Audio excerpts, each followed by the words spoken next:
ورحمة الله وبركاته. بسم الله الرحمن الرحيم. الحمد لله رب العالمين، والصلاة والسلام على أشرف الأنبياء والمرسلين نبينا محمد وعلى آله وصحبه أجمعين. أما بعد، دا پیغمبر صلی اللہ علیہ وسلم احوال او حالات بیانیدو، داغا اخلاق، داغا کردار، داغی ذکر روانو، او خصوصاً دا پیغمبر صلی اللہ علیہ وسلم دا خبرو دا انداز پاڑا خبر روانو چی پیغمبر صلی اللہ علیہ وسلم با خبری پس طریقہ کولی. آخرانی خبر دا بیان شی و ترشی بیان کی چی پیغمبر صلی اللہ علیہ وسلم با کلا دا حالاتو مناسب حالاتو تبهو کتو نو آواز بے بیارو کو، خبری بیارو کولی، او دغشان چی کلا با آوازو چتول مناسبو بیا با آوازو چتو، دا داغا طریقه. بلے او خبر دا پیغمبر صلی اللہ علیہ وسلم دا خبرو پا انداز کی داوا چی کلا بے یو سڑے پوکو نو داغی دا پر بے یو ناشنا وسیلہ استعمال کرا چی دا مخامق سڑے پا دی خبر باندی پوش. اسی مثال یو دو مثالو نبا ذکر کو. دا عبداللہ بن مسعود رضی اللہ عنہ روایت تے، او دا روایت امام بخاری رحمه اللہ راولے دے، وی چی خط النبی صلی اللہ علیہ وسلم خطا مربعا. پیغمبر صلی اللہ علیہ وسلم یو پیر پس مکہ باندی دا سی کرخ ہوئیستاو، سلور گوٹے ڈبی جوڑ کو، سلور گوٹے شکلی جوڑ کو، یعنی ہر طرف تا کرخ یو شانو، سلور کرخی تھی. وخط خطا فی الوسط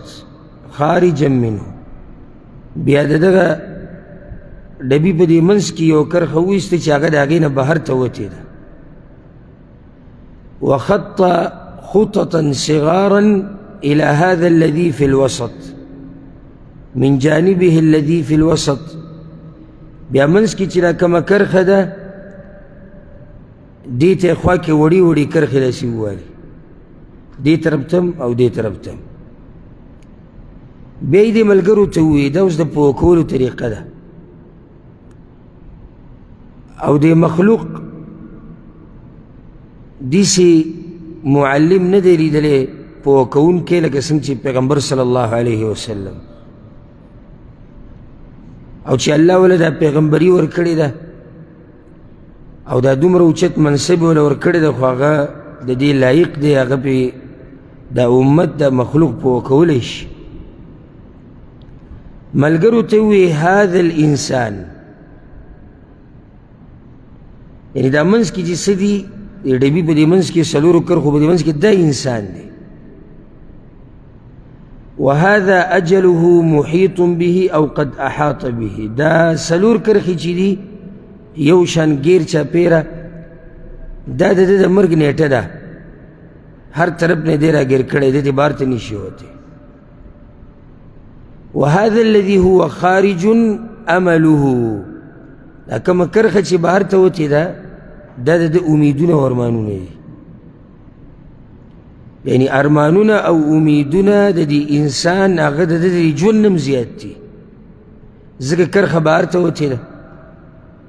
وهذه الخطط الصغار الاعراض، دا وړي وړي کرښې چې دي د منځنۍ کرښې دي غاړو ته، نو دا هغه مصیبتونه دي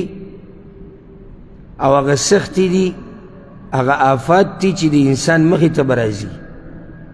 فإن أخطأه هذا نهشه هذا، وإن أخطأه هذا نهشه هذا. که د دې مصیبت نه واوړېدو دی وی راګیری، که د دې نه واوړېدو دی راګیری، چې د دې نه واوړېدو دی راګیری، او په دې طریقې سره د ژوند روان دی، آخره کې دی دغه آخرنۍ کرښې ته ورسي او مړ شي، دنیا نه لاړ شي. او ځکه یو روایت کې داسې راځي چې دی د دې ټولو نه که بچ شو او وینا نه بغیر دا واضحه ده، دی که د هر مصیبت نه بچ هم شو خو د مرګ نه خلاصۍ نشته، په هغې باندې به ورځي، د دې نه دی بهر ته نشي وتی. اوس ګوره پیغمبر صلی الله علیه وسلم دا خبره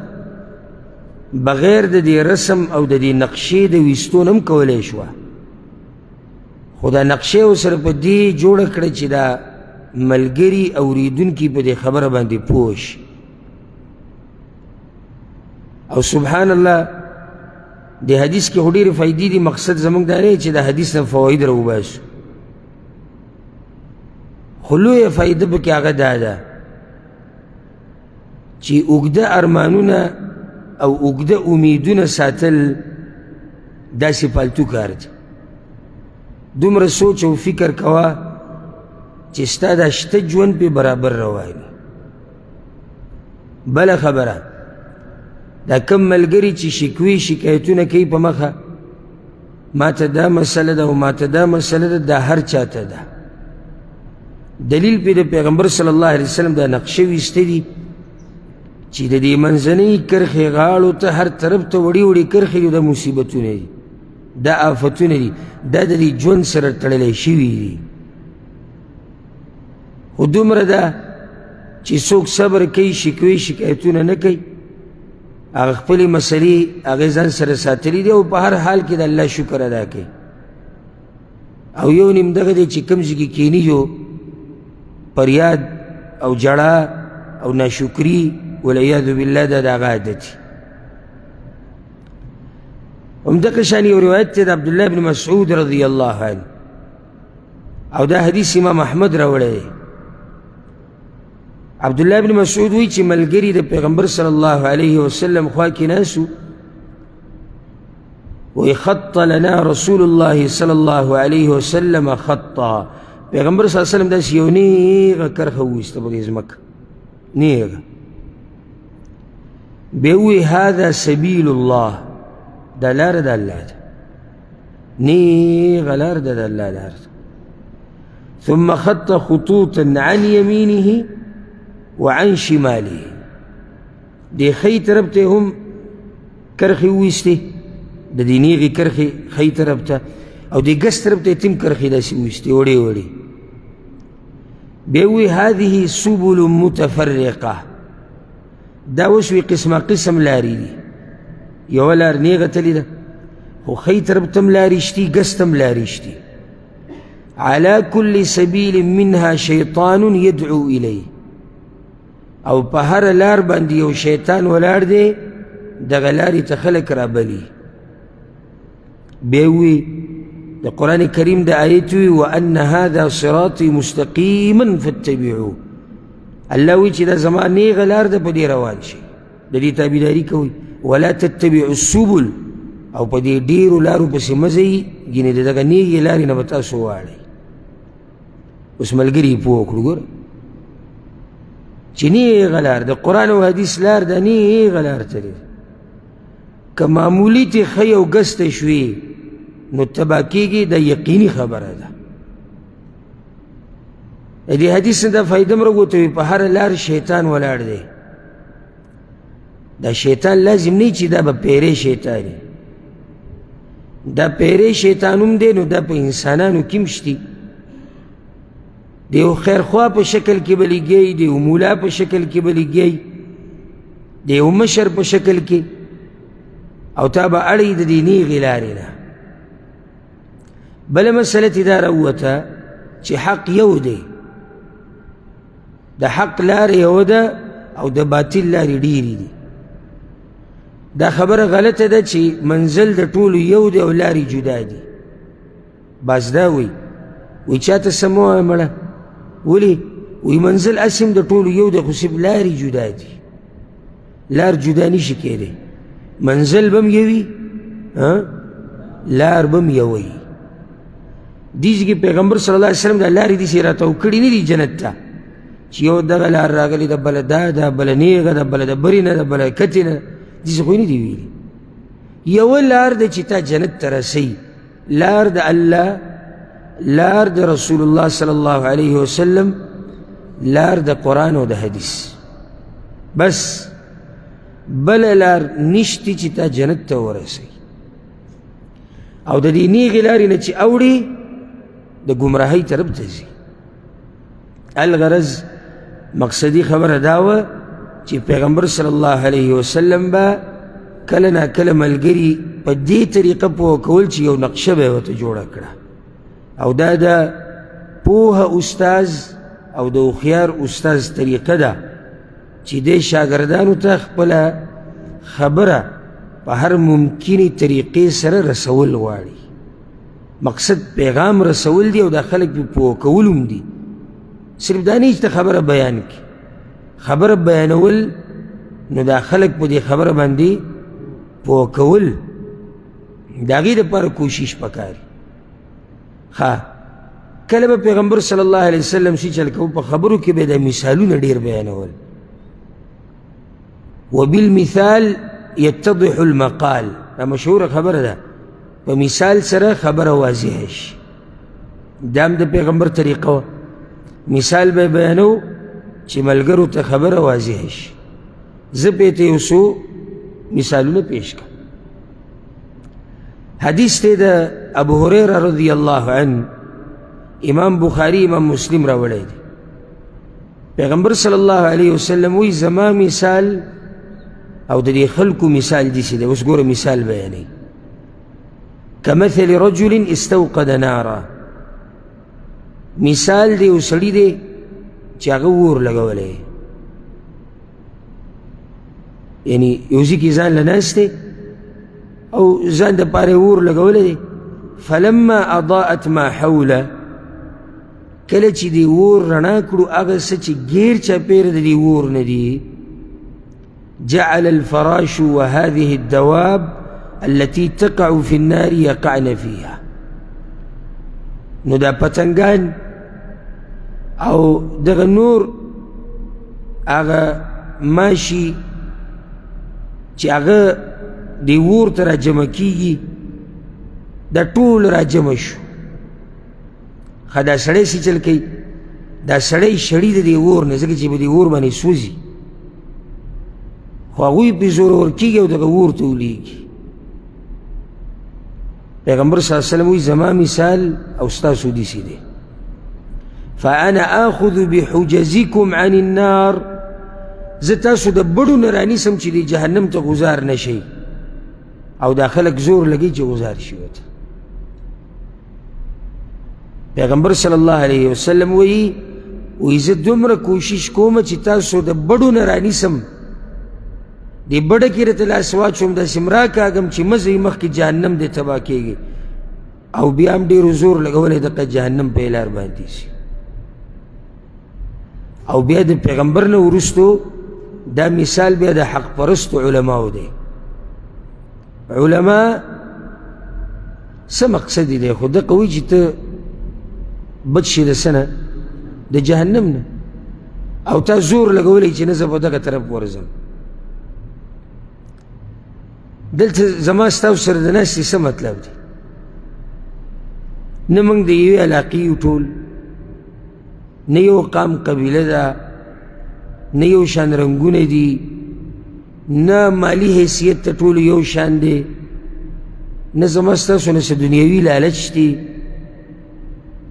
خو دغه یو مقصد دی چې د الله دا بندگان د دې اور نه بچ شي بس ځکه چې وارث د پیغمبر به هغه کار کوي کوم کار چې پیغمبر کو او پیغمبر صلی الله علیه وسلم وی زه تاسو د بډو نه رانیسم چې مزه یې په دې لار باندې د الله بندګانو مخکې اور دی او د خلکو زور جوړ کړی دی په دغه لار باندې شي یو بل مثال دا امام ابن ماجه رحمه الله راوړی دی ګوره پیغمبر صلی اللہ علیہ وسلم وی ابو موسیٰ الاشعری رضی اللہ عنہ روایت تے وی مثل القلب مثل الریشہ تقلبها الریاح بفلات د زړه مثال داسې دی لکه د مرغۍ دا بڼه نه بڼه لکه دا چې په یو شړ میدان باندې پرتی نو سیلی ورسره څه چل کوي اړی راړی یې دا د زړه مثال دی ګوره څومره ښکلی مثال یې ورکړو چې اورېدونکی په دې خبره باندې څه شي پوه شي ته څه پوه شوې په دې خبره تاسو څه پوه شو یعنی دا زړونه دا اوړي راوړي نو خیال یې کوه چې چېرته د ګمراهۍ طرف ته وانه وړي ځکه به پیغمبر صلی الله علیه وسلم دا دعا ډېره غوښته یا مقلب القلوب ثبت قلبي على دینک ای الله ته زړونه اړې راړې زما دا زړه په دې دین باندې مضبوط که او دې قلب دې زړه ته په عربۍ کې قلب وایي دې دپاره دې باندې تقلب راځي دا اوړي راوړي یو شاني لږ ساعت کې بیا بل شاني بیا بل شاني او بیا بل شاني داسې د چا دا 100% اعتماد دی چې زما د زړه به دغه شان په ایمان باندې مضبوط وي بلکې چې یو سړی یعنی کلک دیندار خو به نه وایو خو هغه ګزاره حال دینداره چې ده ته د وعظ او نصیحت یو هفته دوه داسې ونه کړو که نه د ده هم زړه ګډوډ کېږي او د زړه حالت به تعالی معلوم شي چې کله ته فیسبوک او ټیک ټاک او یوټیوب ته کښېنې بیا به ستا د زړه پته ولګي چې دا زړه دې دغه طرف ته اوړي او که نه اوړي دغه ځي کې به د ایمان بیا پته ولګي چې ته د خپل نظر حفاظت کولی شي او که نه شي ته د ټنګ ټکور نه غوږ بندولی شي او که نه شي ته حرام ته د کتو نه ځان ساتلی شي او که نه شي دا دغه ځي کې پته لګي بیا په دې لږ ساعت کې د چا زړه واوړي بدل شي د دې څه پته لګي سبا له دا زړه له منډه کفر ته واوړي او داسې ګمراهۍ ته واوړي چې د قرآن او د حدیث نه دې لرې ویسي اوس په شړه ځمکه کې یو بڼه پرته ده او په هغې باندې سیلۍ راچلیږي د یو طرف او د بل طرف او د دې سره به څه حال وکړي یو ځای ته به یې وړي بل ځای ته به یې وړي دغه شان دا زړه دی او دا سیلۍ دا فتنې دي که ځان دې په دین باندې مضبوط نه کړو که نه او تابعداري د الله او د الله د پیغمبر دې ونه کړه دا زړه به دله دا فتنې دقه شان وړي راوړي یو ځای ته او بل ځای ته یو ځای ته او بل ځای ته او نن سبا خو ډېرې فتنې راوتې دي زه کمه کمه تاسو ته بیان کړم فتنه د مال فتنه د ښځو فتنه د بچو فتنه د سیاست فتنه د انټرنیټ فتنه د شهرت ځان مشهورول دا هم نن سبا یو فتنه راوتې ده او څه عجیبه دور دی چې څومره بې باکه او بې شرمي کې دومره به مشهورېږي څومره چې فحاشي خورې مشهورېږي به او څومره چې قام قبیله شرمې پښتانه شرمې دومره به مشهورېږي نو د هغه خو هم کار دغې سره دی چې څه شم مشهور شي او مقصد دا دی چې مشهور شي ویډیو وچلیږي خلک یې صفتو کې سبا لکه چېرته ګڼئ چې خلک ورسره تصویر وباسي چې هغه شرمېدلی دا دی اوس دا چې راجمع شوي دي او د ده نه تصویر وباسي دا ګورې د ده نه جدا نه دي څه مو خیال دی یو شی دی خو دغه لا مشهور شوي نه دي او دی مشهور شوی دی دا حقایق دي ګورې اوس که ماته کې او یو سړی بې شرمه کارونه کوي یا د فحاشۍ مړ مې که زه ده سره کښېنم نه تصویر نه وباسم له ده پسې ګرځم ځکه چې زه دا ویم چې ما او ده کې فرق دی. زما او د ده لیول جدا دی، موږ د یو لیول خلک نه یو. زما او د ده تربیت جدا شوی دی، زما او د ده دینداري جدا ده. زه څنګه د ده سره یو ځای کېږم؟ نو چې هر څه یې وکړو نن سبا خو به یې ځان مشهوره وه. دا هم یوه فتنه راوتې ده. او عجیبه خبره زموږ دا پښتانه دومره سادهګان دي، دا نور قومونه نه دي، دا نور د دوی په منځ کې هغه سړی مشهورېږي چې هغه د کار سړی. زموږ پښتانه لکه اوس ته د دروغو لطیفې بیانې که نه، لطیفې بیانې ویډیوګانې کې، دا پښتانه به ټول تا ته نشه پراته وي. ستا د دغه دروغو دا لطیفې به اوري او خوشحاله وي. ښه دوه پښتانه لګیا دي یو بل ته کنځلې کوي په پروګرام کې، ته دیسې او دیسې، دې ته به په زرګاو خلک ناسي 2-3 ګنټې دا کنځلې به اوري. تاسو یې دې قوم په باره کې څه وایي؟ دی به مخکې لاړ شي.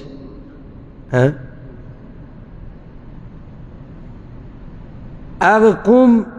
سحر ماښام چې د هغه دا طریقې پلانې په سیاست کې بره شو، پلانې کته شو، هغه ووټ واغستو، د وانه غستو، زنده‌باد مرده‌باد، هغه راغی، دی لاړ، دا لاړ، په دې مال هم لګوه، دې لپاره وخت هم لګوه، هر څه کوه. دا قوم به مخکې لاړ شي. یعنې موږ کوم ځای ته رسېدلي یو؟ هغه پښتانه چې هغه مشهور په دې باندې چې دا د دروند خوی خاوندان دي، هغه پښتانه اوس دې ته پاتې شو چې څوک د دروغو لطیفې بیانوي یا کنځلې ډېرې کوي یا فحاشي کوي، د هغه پروګرامونو ته پراته وي او څه خو ته خوشحاله چې موږ پلانې پروګرام ګورو او موږ پلانې ګورو. هم دوی ته دا ووایه، ورته وایه که د دین سره م نه لګي دا جدا خبره ده، کیدای شي ستاسو دین سره نه لګي، زه درته د دین هم نه وایم، مه خفه کېږه، خو زه درته وایم د دنیا په باره کې داسې څه وګوره چې به د دنیا کې مخکې شي، د دین دې باندې کیدای شي خفه شي. زه به تا ته دا نه یم چې ته د یو عالم درس پکې واوره، یو نصیحت واوره، زه دا درته نه یم، خو د دې دنیا په باره کې خو هغه څه وګوره که نه چې ته پرې مخکې لاړ شي. که نه زما دا خبره غلطه؟ په دې دنیا کې خو ترقي وکړه که نه، دین کې خو زه کیدای شي هغه خفه کېږي، وایي د دین راته مه وایه، زه د دین درته نه وایم، نو د دنیا کې خو مخکې شه، نو نه د دین شوې نه د دنیا شوې. خلک وایي که نه، وایي نه د دین شو او نه د ساتین شو، هېڅ نه شو. دا یو خبره مې مخې ته راله او ما محسوسه کړې ده. زه د حالاتو نه د الله په توفیق سره ځان خبروم چې د اقام څه حالات دي، د دې پښتنو څه طریقه کار دی. نو طریقه کار دا دی. بل ورځ ما ته ملګري خبره وکړه، د درس کې ناست وم دی او ښه مې درته نه بیا کیدای شي هغه بل سړی چا خبره چې کوله که هغه بیا پوه شي. ما ورته ویم هغه پلانې درس له نه راځي، د 2 قدمه کې جومات دی. ما ته وی هغه ټوله شپه دغه پروګرامونو ته پروت دي، د پاکستان پښتانه او د افغانستان پښتانه چې دا یو بل ته کنځلې کوي، 3 ګنټې پروت دي، 2 ته پروت دي په کټ کې، خو دومره توفیق ورته نه میلاوي چې دلته راشي یا د الله خبره واوري یا د الله د رسول خبره واوري. دې ځای کې صرف تا ته دین نه میلاوي، دلته تا ته دین او دنیا میلاوي. په دې خبرو چې دې عمل وکړو که نه، نو دنیا به دې هم ښایسته شي، دین به دې هم ښایسته شي. دا کوم ملګري چې موږ سره دلته ناست دي او ښه روزانه درسونو کې کیني، ولې د دوی دنیا ګډه وډه ده. تاسو نه تپوس کوم دا کوم چې په مخه کیني، دا کله نه کله والا نه، د دې د لاسه ښه ښایسته ده، سکون، راحت، خوشحالي، برکت، ورسره آخرت. نو الله دې زموږ په حال رحم وکړي. خبره مې دا کوله چې فتنې ډېرې شوي، د خپلو زړونو خیال ساتئ، دا ده نه چې د ګډوډ نه شي. یو بل مثال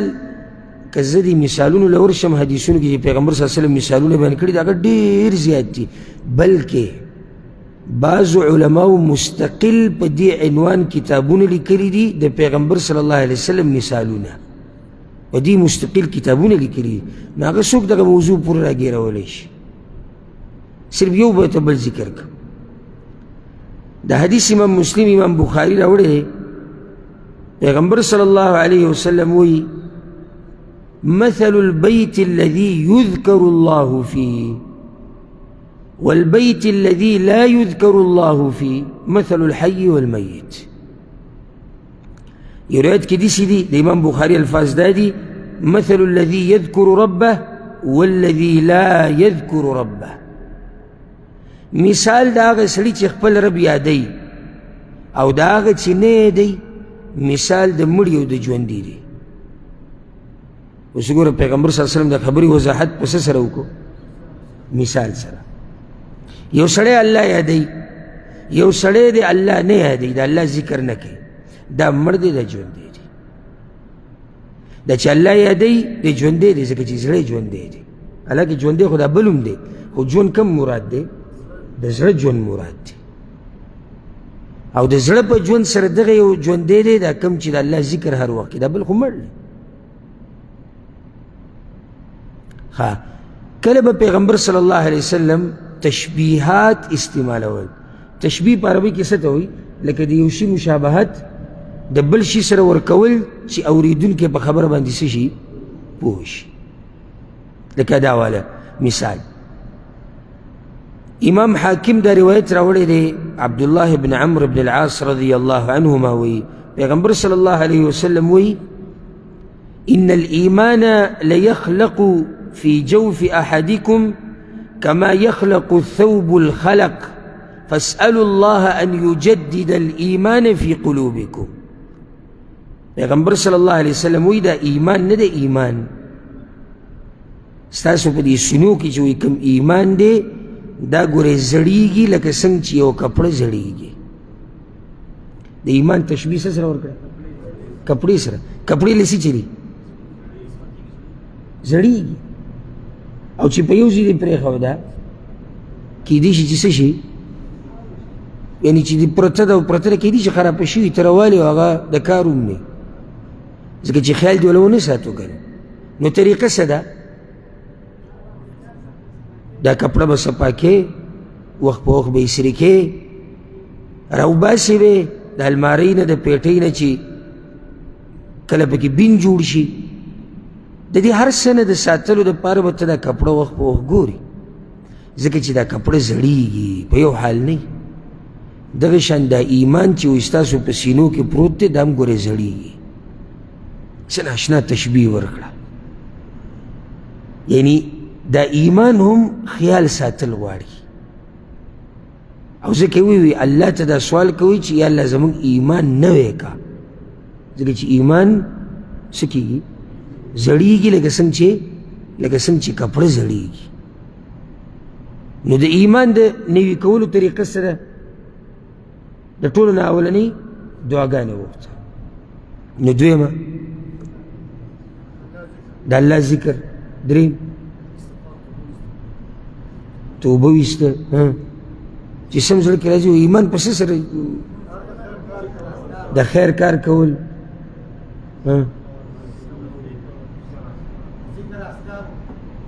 کوم ځای کې چې ناست هغه د نه یېر دی، کوم ځای کې چې ناست هغه د نه یېر دی. جومات ته ډېر تله، بل درسونه بیانونه ډېر اورېده، د علماو سره ناسته، د دې ټولو خبرو سره ایمان تازه کېږي او ډېرېږي. او که د دې سې پرېښودو زوړ شي که نه زړېږي. چېرته محسوسه کړې نه ده؟ محسوسه کړې به مې که د ایمان زړېږي که نه زړېږي؟ زړېږي چې کله ورته خیال ونه ساتي. دا اوس تشبیه ده. سبحان الله یو ناشنا تشبیه بله ورکړې ده په یو حدیث کې چې امام طبراني راوړی. پیغمبر صلی الله علیه وسلم وی مثل العالم الذي يعلم الناس الخير وينسى نفسه. یو عالم دی چې هغه خلکو ته خیر ښیي او ځان یې هېر کړی دی. ځان یې هېر کړی څه مطلب دی؟ په خپله عمل نه کوي. كمثل السراج يضيء للناس ويحرق نفسه. الله اکبر. تشبیه ته ګوره، لکه یو ډیوه چې نورو ته رڼا ورکوي او ځان سیزي. د دې عالم مثال د څه سره شو؟ تشبیه د څه سره شوه؟ ډیوې سره شوه. تشبیه په څه کې ده؟ نورو له فایده ورکوي او ځان خرابوي. ځان څنګه خرابوي؟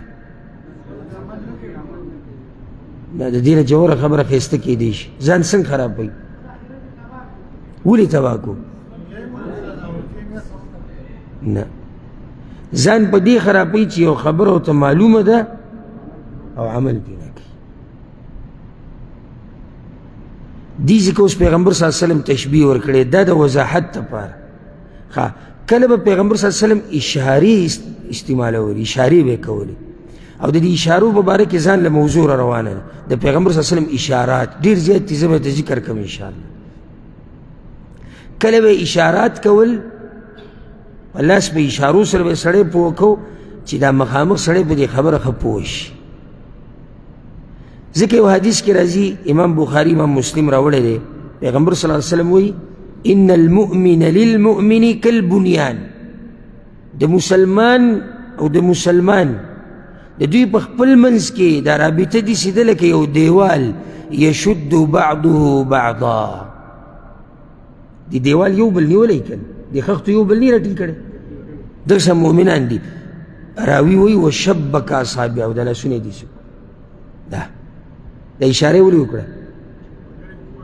اورېدونکی پوه شي. وایي د مؤمنانو مثال دا دی، دا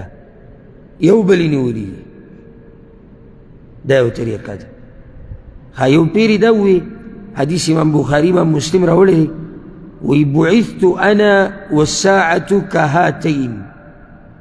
زه او قیامت داسې راغلي یو، دوه ګوتې یې ونیوې. وضم السبابه،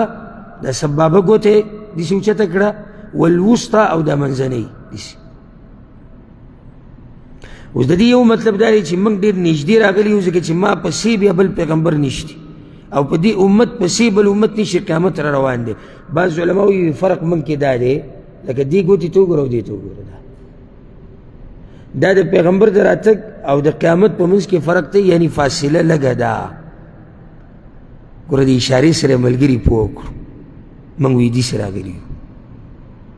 یو حدیث کې داسې راځي، امام مسلم امام ترمذي راوړی دی، سفیان ابن عبدالله الثقفي رضی الله عنه وایي ما پیغمبر صلی الله علیه وسلم ته وی یا رسول الله یو داسې خبر راته وښیه چې مضبوط یې راونیسم. وی هغه راته وی چې داسې وایه چې زما رب الله دی، او بیا په دې خبره مضبوط پاتې شي.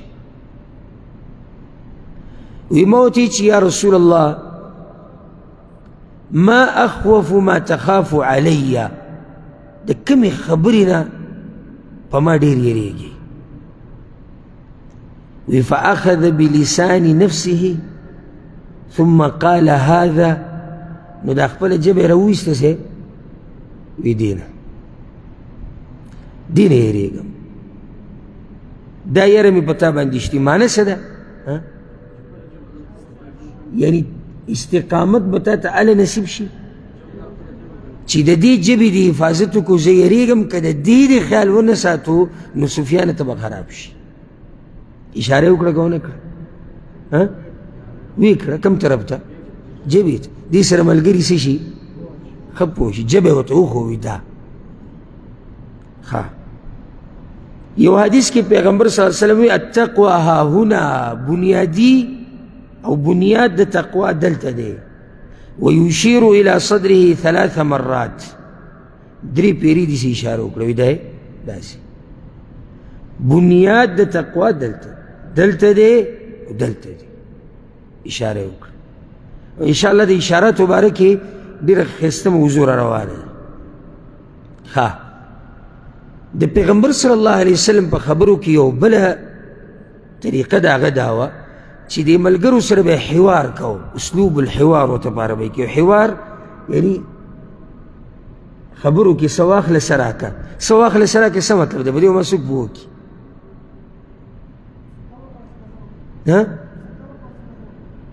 یعنی د یو مسلې حل په شریکه راوباسو.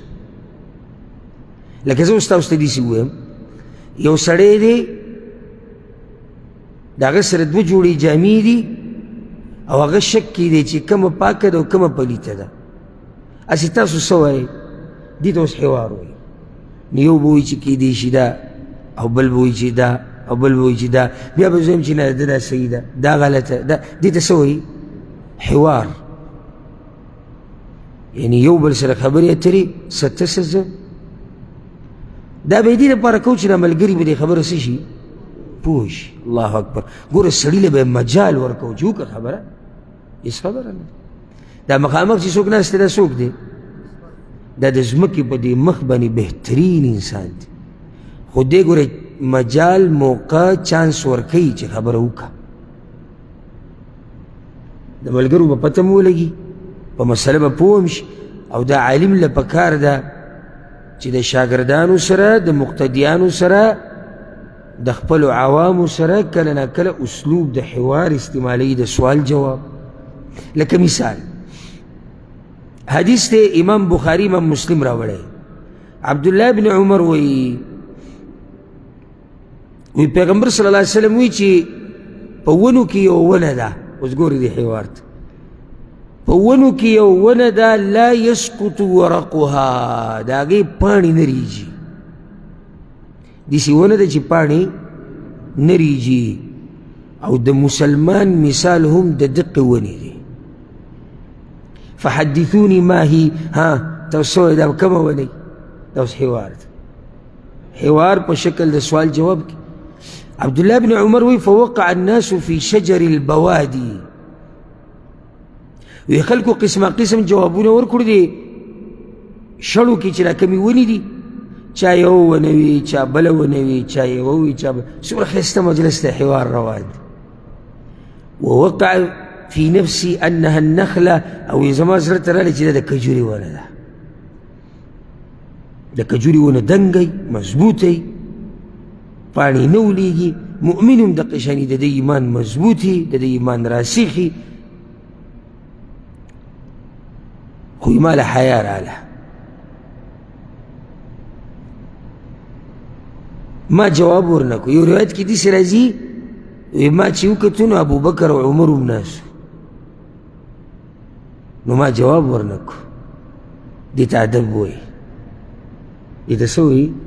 ادب. کله به تا ته د یوې خبرې پته وي، خو د مشرانو د لاسه به څه شي؟ غلی به شي. هر شي کې وردانګه مه، هر شي کې مه وردانګه. حالاتو ته ګوره، مجلس ته ګوره، بیا خبره کوه. عجب د صحابه کرامو دا دی. اوس ابوبکر ناست دی، عمر ناست دی، عثمان، او دا غټ غټ د علم غرونه ناست دي. موږ به څه خبره کوو؟ حالانکه پوهه دی. ګوره د ده دا جواب صحیح دی. پیغمبر صلی الله علیه وسلم هر یو ته وایي نه نه دا نه دي، دا نه دي، دا نه دي، ستا دا غلط دی، ستا دا غلط. هغوی یا رسول الله تاسو راته وایي دا کومه ونه ده؟ وایي هي النخله، د کجوري ونه ده. وایي کور ته چې رالم پلار ته مې ووایي چې جواب ما ته معلوم و. وایي ما ته یې وایي که تا ورکړی وی نو زما به ډېر خوښ وایي چې تا جواب ورکړی. پلار په زوی خوشحالېږي او بل فایده به شوی وي. وی ما ورته چې ما له حیا راتله، تاسو ناست وایي، مشران ناست، نو ما خبره ونه کړه. داسې ادب دی الله به موږ کې پیدا کړي. څومره ښایسته ادب دی چې مشران ناست دي. ها اوس که د صحیح د جواب ورکولو څوک نه وي نو بیا خو به جواب ورکې. خو دلته استاز ناست دی، خیال هم دی که نه دی؟ یعنی داسې کیدی نه شوه چې د خلکو ته جواب نه وي میلاو شوی. که کیدی شوه، ولې نه شوه کیدی؟ هلته پیغمبر ناست دی، جواب به ورکوي، نو دی غلی شو. دې کې یو لوی نصیحت پروت دی. د نن سبا دا کورني مفتیان نه دي دوی لپاره. لکه هر یو دا خوښوي چې ما څه جواب ورکړی چې زه مخکې لاړی لا فارغ شوی به نه لا وخت به راغلی نه او مفتی صاحب او شیخ صاحب او علامه او دا غټ غټ القابات به میلاوي او هغه هم دا نه وي د الله بنده چې ګوره زه نه یم هغه خوشحاله دی چې مخکې روان اوس که ته سوال وکړي لکه یو پیر موږ د دغه سره ناست شو د شیخ علامه د خپل وخت محدث غلام الله رحمتي صاحب الله یې د هغه په قبر باندې د رحمتونو باران وکړي مجلسو ډېر کسان پکې ناست یو دوو کسانو مسله راوړه شیخ صاحب له چې زموږ څه اختلافات دي په تجارت کې چې تاسو یې راته دغه ووایي نو هغه شیخ وایي سید خپله خبره وکړي هغوی خپله خبره وکړه دوه درې نور ناست وو هغه هم مولیان وو خو کشران مولیان او هغوی شروع وکړه او شیخ صاحب بالغ ته ډډه لګولې وه پروت و چې عمر د هغه زیات و اکثر ډډه یې لګولې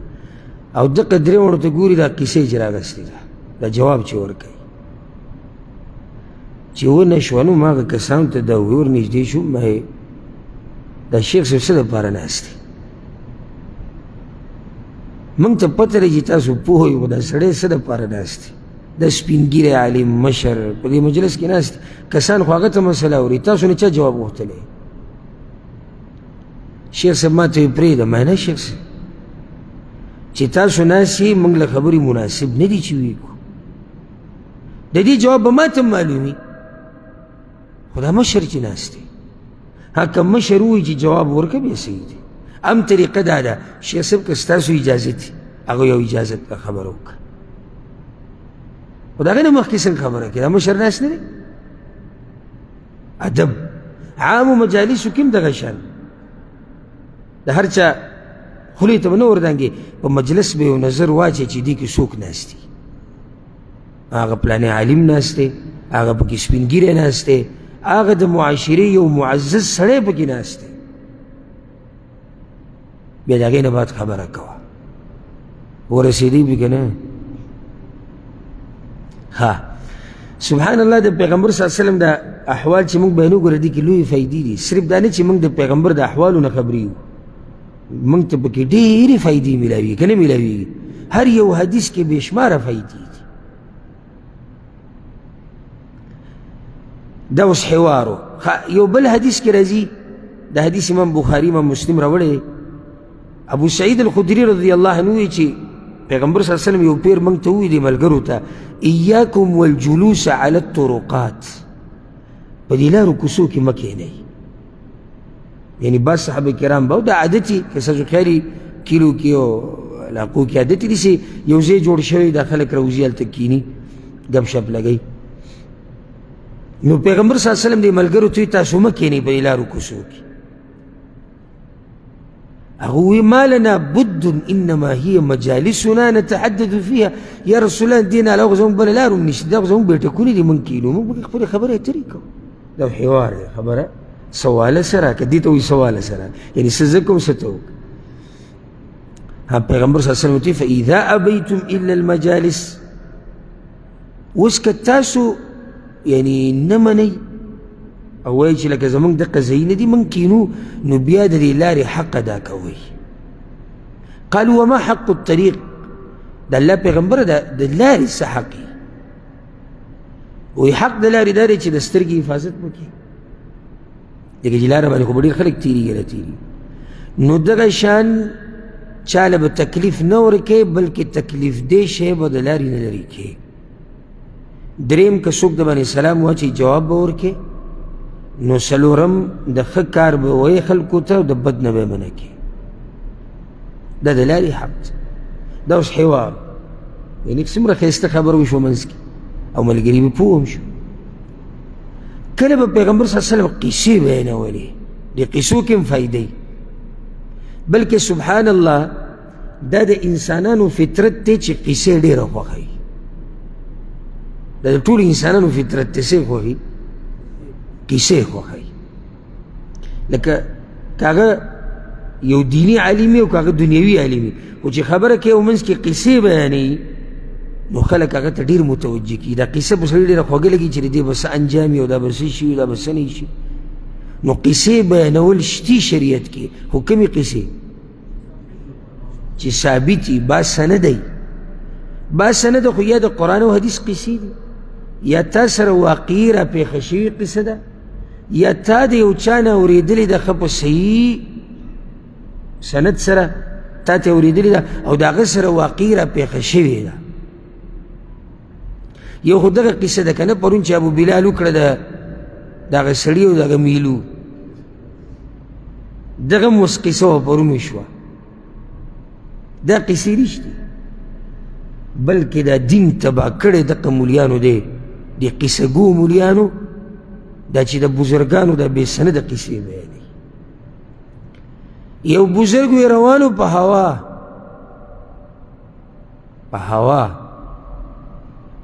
او د لارې نه ورته یو کس وي چې ما ورسره موچت که ځان سره هوا هم داسې نشه بلکل اوهو داسې اوده پرته وي که نه ورته سبحان الله او فلاني ځای کې چې دی د قبر نه لاس راووتو او یو سړی وي د پیغمبر صلی الله علیه وسلم قبر له ورغی وږی ډېر په مینه ورغی جټکه د خوب پې راله خوب کې ولیدو چې پیغمبر وله روټۍ ورکړه چې راپاسېدو لاس کې روټۍ عوام په جړه شي تاسو ته خو ما ویلو یو کس بیان کو څه اجتماع غونته کې وه د دې امیرانو صاحبانو دنیا خلک ناست دي دا خلک یې راجمع کړي دي نو په اوله کې څه وي د دې نه مخکې چې دا نور کسان بیانونه شروع کړي یو زیری واورئ ما ته نن وی پلاني مولوي صاحب ټلیفون وکړو دې قیسې اکثر دي شروع کېږي پلاني ځای کې یو مفتي واغوي پلاني ځای کې یو مولانا واغوي ټلیفون یې وکړو په خوب کې پیغمبر صلی الله علیه وسلم ولیدو او پیغام یې ورله ورکړو چې دغه اجتماع له چې څوک راځي نو زما سلام پې ووایي او خلک په جړا شو خو ولې سمې وجړل که نه سمې وجړل و دا قصې په شریعت کې نشتي او ځکه امام مالک رحمه الله به وی چې د جومات په ګوټ کې اور ولګي که نه دا مې د دې نه خوښه ده چې یو قصه ګو مولا پکې ناست یو قصې بیانوي ځکه چې اور به دومره نقصان ونه کړي لږ ډېر نقصان به وکړي او بیا به خلک څه کړي مړ به یې کړي خو دا قصه ګو مولا خو د ایمان بیخ بنیاد وباسي نو قصې شتي الحمدلله قرآن کې ښه ډېرې دي حدیثونو کې شتي بیانوي اوس دا قصو له نظم پیغمبر صلی الله علیه وسلم د پوخانو ډېرې قصې بیان کړي دي لکه قصه د جریج معلوم وي تاسو ته هغه عابد چې قصه د هغه درې کسانو غار کې چې نښتي وو قصه د هغه کس هغه سل کسانې چې وجري قصه د هغه ماشوم د مور په غېږ کې چې خبره کړې وه قصه د هغه برګي او د هغه ړون او د گنجي او نور ډېرې قصې بیان کړي دي که نه دي دا دغه انداز وښه نو عالم به کله په خبرو کې څه بیانوي قصې به هم بیانوي ښه سبحان الله د پیغمبر صلی الله علیه وسلم په خبرو کې یو ناشنا خبره چې یو شی به بدي شو نو دا به ذکر کړه دا خبره چې زما دا کار بدي شو خو هغه سړی به یې نه ذکر کوو چا چې با کار کړی و څومره ناشنا طریقه ده لکه عایشه رضی الله عنها وی امام ابو داود دا حدیث راوړی وی چې کله به پیغمبر صلی الله علیه وسلم ته دا خبره راورسېده چې پلانی دا کار کړی دی لکه کس به ورته وښوی شو نو وی داسې به نه وي چې ما بالو فلان یقول داسې چلی چې دغه کس دا خبره کړې ده نه په منبر به وي ما بالو اقوام یقولون کذا وکذا دی بعضو له څه چلی دا خبره کوي او دا خبره کوي دی بعضو له دی بعضو کې دغه کس ذکر کوي او هغه هلته ناست پوه شو په خبره که پوه نه شو پوه شو بعض مولیان او دعات خو به دې په شرمونو وشرموي، پوره هسټري دله بیان کړي په منبر باندې. په هغې کې دومره فایده نه وي چې څومره پکې نقصان. اوس ګوره پیغمبر صلی الله علیه وسلم څه کسان لېږلي وو، د حدیث امام بخاري امام مسلم راوړی د زکات ترجمه کولو لپاره. نو هغه بحث پکې رالو څه چې وکړو، زکات یې جدا کېښودو، ورسره نور مال یې جدا کېښودو، و یا رسول الله دا زکات ته او دا زموږ تحفې. پیغمبر صلی الله علیه وسلم ما بال العامل نبعثه فیأتي یقول هذا لك وهذا لي، اسی چلې دی بعضو له موږ یې ولیږو زکات را جمع کول چې راپسې راشي نو وایي دا زما او دا ستا. فهلا جلس في بيت أبيه وأمه فينظر أيهدى له أم لا، نو دې دې بیا کیني د مور او د پلار په کور کې چې دله څوک هدیه ورکوي او که نه ورکوي. یعنې دا هدیه وله ولې ورکړې ده؟ زکات پسې تلو، نو دا هدیه خو دله جایز نه شوه. د دغه کس خو له ده سره رابطه نشتي که نه، که رابطې وی دی د مور پلار په کور کې کیني بیا دې وله هدیه ورکړي. اوس دلته کس خو نه، وایي داسې چل دی بعضو له.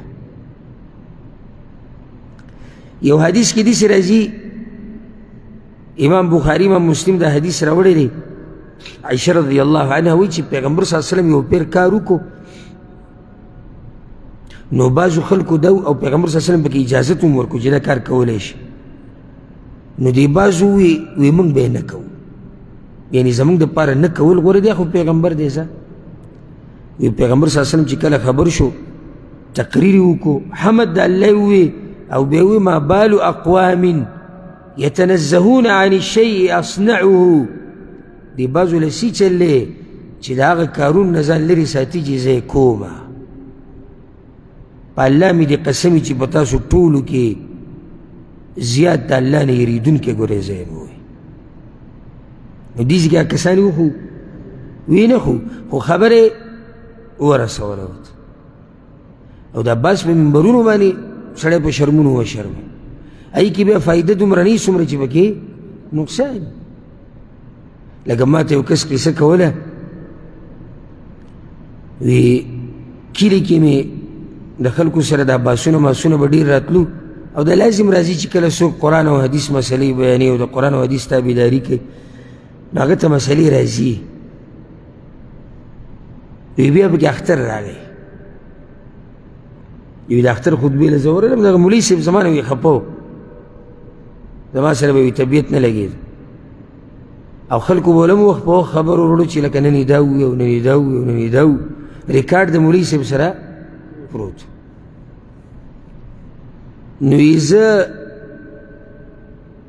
اختر خطبې له ورغلم او مانځه په د اولني صف کې ناست وم، او سنت مطابق په ویښتو مې تیل لګولي وو، په ږیره کې مې تیل لګولي وو ښه مزېدار، او زموږ د دې ملګرو خو ماشاءالله بیا ږیرې سمې ږیرې او هغه پکې تیل مې لګولي وو ښه مزېدار، په اولني صف کې ناست وي. مولوي صاحب په ما نظر ولګېد، وی خپل تقریر پرېښه، وی چې دا منافقان دا چې په اولني صفونو کې ناست او دا په دې ویښتو یې تیل لګولي او دا ږیرې یې داسې منګز کړي، بیا یې باله حیا راتله، زه پاسېدی نه شم چې دې ځای نه اوس وځم، ځکه چې خلک به وایي چې ته دا دومره ګټې دعوې کوې چې موږ قرآن او حدیث منو، د خطبې نه لاړې. اوس بیا ناست وم. مولوي صاحب وایي د اختر خطبه وي ټوله په ما پټ کړه، وی دا په اولني صفونو کې دا منافقان چې ناست او دې ږیرې له وي داسې تیل ورکړي، وایي زه خبر شو چې دی ماته لګیا دی. نو دا طریقه د نصیحت نه ده، که بالفرض چې دا سړی غلط ومي، نو د ورورولۍ په ماحول کې د پوه کول پکار دي. منافق او زندیق او خبیث دا ټکي مناسب نه دي په دعوت کې. ښه، د پیغمبر صلی الله علیه وسلم د خبرو په انداز کې یو دا خبره ګوره یاده ساتئ چې کله به د خبرو په منځ کې مذاق هم کوو، او د پیغمبر صلی الله علیه وسلم د خوش طبیعتۍ او د مذاق باس مخکې تیر شوی دی که نه تیر شوی، نو په هغې درته مثالونه نه پیش کوو. دا هم د هغه طریقه وه چې د خبرو په منځ کې به یې کله ناکله څه چل کوو مذاق هم کوو خوش طبیعتي به هم کوله ښه کله به پیغمبر صلی الله علیه وسلم څه چل کوو بعض خبرې به پټې کولې بعضو خلکو ته داسې هم د هغه طریقه وه لکه په دې کې مشهور روایت عایشه رضی الله عنها دی وی پیغمبر صلی الله علیه وسلم یو پیر د خپله لور راوغوښته فاطمه رضی الله عنها فسارها فبکت غوږ کې ورته پټه خبره وکړه نو هغه په ژړا شو ثم سارها فضحکت بیا ورته بله پټه خبره وکړه نو هغه په خندا شو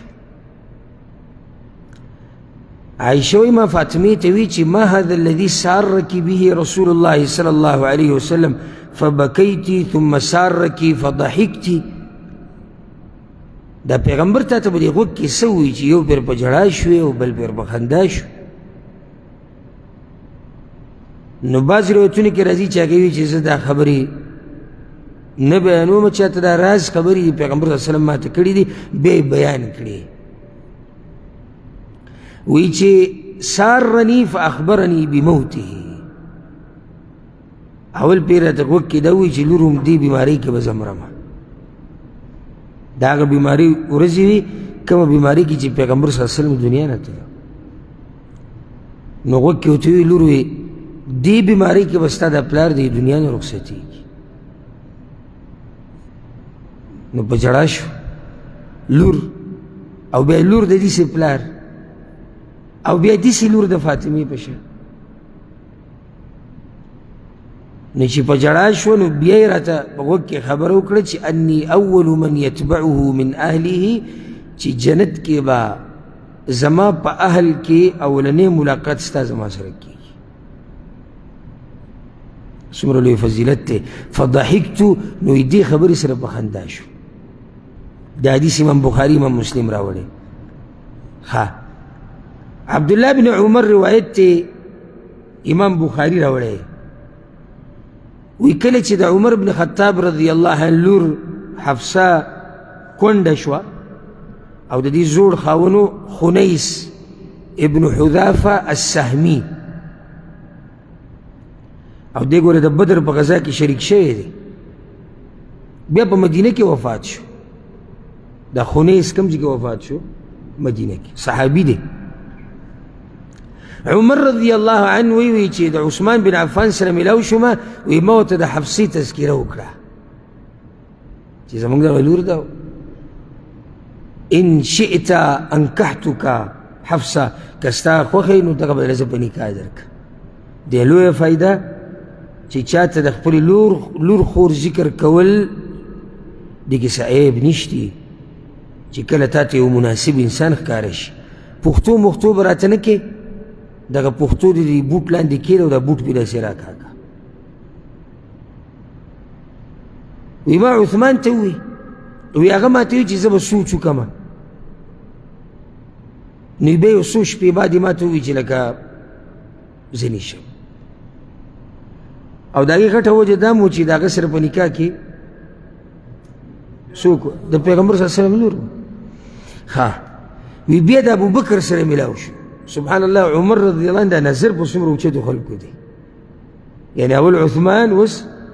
ابوبکر وی هغه ته وایي چې ابوبکر که ستا خوښه زموږ دغه لور کونډه شوې ده خندیداره جنیده ده وی فصمت ابوبکر غلی شو ایسې وویل عثمان خو بیا هم خبره وکړه خو هغه غلی شو نو وی په دې زړه کې مې ابوبکر رضی الله عنه ته انتهایی غوسه راغله ولې هېڅ یې ونه وی یو څو ورځې تېرې شو چې ګورم چا ور وټکو چې ګور پیغمبر صلی الله علیه وسلم دی یا رسول الله حاضر وی ستا دا لور غواړو زه الله نصیب د هغې د چا سره او وی ما چې یا رسول الله قربان دا خو د ده اوچت سوچ دی مناسب نه ګڼلی چې کوم ځای کې زما لور کوم ځای کې پیغمبر او ځکه ابوبکر ته وایي چې پیغمبر نه بعد اوچت کسان دغه دي وی بیا را سره ابوبکر ملو شو د نکاح نه بعد اوس خو خبره شوې ده نو یې ابوبکر راته وی ما ته وی پوه یم په تا ته کسې په خبره خفه شوې وی ما ورته وی چې ولې به نه خفه کېدم ښه خفه شوی یم وی ما ته وی چې زه دا غلی ولې پاتې شوم تا تپوس کړی پیغمبر صلی الله علیه وسلم یو پیر ما ته ستا د دې لور ذکر کړی خو پټ یې راته ویلي چې دا حفصه دا هم ښه دینداره جنۍ ده لکه مثال داسې ذکر او پلار یې ښه سړی داسې ذکر یې کړی خو پټ ما دا مثال تاسو ذکر کوو چې بعض خبرې پیغمبر صلی الله علیه وسلم پټې وکړي فلم اکن لافشي سر رسول الله صلی الله علیه وسلم او د پیغمبر راز خو زه نشم راښکاره کوم او زړه کې مې وه که پیغمبر ونه کړه نو بیا مې تا ته وي چې زه یې کومه هلته پیغمبر تذکره کړې وه ما مناسب نه ګڼله چې هغه د یو جنۍ تذکره کړي او زه پرې ورمخکې شم عبدالله بن جعفر وی رضی الله عنه د حدیث امام مسلم راوړی وی پیغمبر صلی الله علیه وسلم سره یو ورځ په سورلۍ باندې شاته ناست وم او دې ډېر کم عمر و جعفر رضی الله عنه زوی دی فأسر الی حدیثا نو ما ته پټه خبره وکړه چې له تا ته کوم لا احدث به احدا من الناس خو ګوره زه چاته نه کوم ولې چاته نه کوله پټه خبر راز د امانت دی انس بن مالک وی د حدیث په صحیح مسلم کې دی وی زه یو پیر د ماشومانانو سره مې لوبې کولې ځکه چې په خپله دیم کم عمره وی پیغمبر صلی الله علیه وسلم راغی په موږ ټولو یې سلام واچو په دې ټولو هلکانو یې سلام واچو د ماشومانان چې لوبې کولې وی بیا زه یو کار له ولېږلم خو ما ته یې پټ وي انس وی دغه پلانې کار وی ما چې حاضر م لاړم خو کور ته بیا لیټ شوم لکه کور ته لیټ لاړ د څه د لاسه د دې پیغمبر صلی الله علیه وسلم د کار د لاسه وی چې ورغلم هغې ما ته وی چې زویه ما حبسه کړه ته خو نن ډېر لیټ نه شو ولې وی ما ورته چې پیغمبر صلی الله علیه وسلم یو کار له لېږلی و ما وی چې څه کار یې وی ما ورته چې نحسره خو راز دی او چاته نه یم دا څوک دی خو تاسو ته پته شي دی ولې داسې دی مور ورته څه وویې زویه لا تحدثن بسر رسول الله صلی الله علیه وسلم احدا خبردار د پیغمبر راز ګوره چاته بیان نه کړې چېرته ته خو د هغه سره یې ته خو د هغه خدمت کې چېرته پټې خبرې درته وکړي نو ګوره که څوک دې مړونکی خو چاته یې ونه وي داسې تربیت یې وله کړی و ځکه خو هغه دا ووي چې زه ګورې راز چاته نه یم څنګه چې اصل یي که نه داسې فرعي څنګه چې بنیادي دغه شان بیا مخې ته سلسله روانې څنګه چې ته یې داسې به دې اولادي څنګه چې ته د بچو په مخ کې کې دغه شان به هغوی کوي دا یاده که دا خبر خلاصه دا ده دا موضوع به دې راټوله کړو د پیغمبر صلی الله علیه وسلم خبرې چې د هغه په شان ښایسته خبرې والا په دې مخلوقاتو کې څوک نه و خوږې خبرې ښایسته خبرې داسې خبرې وي د هغه چې دا زړونه به یې د خلکو قیدیان کړو داسې خبرې وي د هغه چې یو بانډچي یا یو جاهل یا یو ماشوم هغه به پیم پوهېدو د هغه داسې ښایسته خبرې وي چې اورېدونکي به وي چې ده دا خبرې کولی او ما اورېدې د هغه خبرې ډېرې نه وي لږې وي فایدهمنې به وي بغیر ضرورته خبرې به یې نه کولې او چې کولې به یې نو مخامخ کس به پرې ښه پوه کو دا خلاصه وه او په دې سره دا موضوع اختتام ته ورسېده د پیغمبر صلی الله علیه وسلم د خبرو انداز انشاءالله د روانې جمعې نه یو بله ښایسته خبر ده یعنی که د پیغمبر صلی الله علیه وسلم په دې احوالو کې ننوځي که نه هر یو خبره د بلې نه زیاته مزېداره ده یعنې سړی وایي چې یا الله او سبحان الله به ووایي تعجب به وکړي چې کومې ته ډېره مزېداره ووایي ځکه چې دا خبره چې د چا په باره کې کېږي د ده یوه خبره د ده یو انداز د ده یو خوی د ده ناسته پاسته د ده کردار د هغې څه ناشنا ښایست دی چې نه یې سړی په بیانولو ستړی کېږي نه سړی په اورېدو ستړی کېږي که نه داسې نه ده نو انشاءالله پر روانه جمعه کې به د پیغمبر صلی الله علیه وسلم د اشاراتو باره کې خبرې کوو اب ډېرې ناشنا اشارې کولې په دې لاسونو باندې ملګرو ته قسمه قسم طریقې سره دا به انشاءالله پر روانه جمعه کې بیانو الله سبحانه وتعالی دې موږ د پیغمبر صلی الله علیه وسلم په نقش قدم روان او څنګه چې الله موږ دلته جمع کړي یو دغه شان دې الله موږ او څوک چې دا بیان اوري او څوک چې یې الله دې موږ ټول جنت الفردوس کې یوځای کړي دا غسر هذا والله أعلم وصلى الله وسلم على نبينا محمد وعلى آله وصحبه أجمعين.